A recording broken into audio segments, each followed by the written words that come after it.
আমি যেভাবে আমার বাগানে গোলাপ গাছের যত্ন করি ওইটাই তোমাদের সাথে আজকে শেয়ার করতে আসলাম।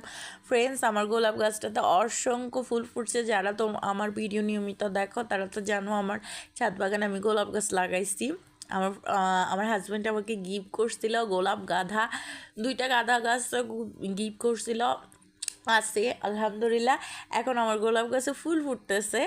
তো ফুল ফোটার সময় কিন্তু গাছে একটা খাবার প্রয়োজন হয়, অধিক বলের প্রয়োজন হয়। তাই আমি আমার গোলাপ গাছে যে খাবারটি ইউজ করতেছি ওইটা তোমাদেরকে দেখাতে আসলাম, শেয়ার করতে আসলাম। ফ্রেন্ডস, এগুলো হচ্ছে আমার ঘরে বানানো জৈব সার, মানে গোবর সার, শুকনো গোবর সারটা, ওইটাই তোমাদের সাথে শেয়ার করতে আসছি। আর যারা আমার নিয়মিত ভিডিও রাখো তারা তো জানো এটা কীভাবে তৈরি করতে হয়। আমি আমার একটা ভিডিওতে এটা টোটাল তৈরি করার সিস্টেমটা দেখাইছি। তো ফ্রেন্ডস দেখো, আর যারা দেখো নি তারা দেখে নিবা।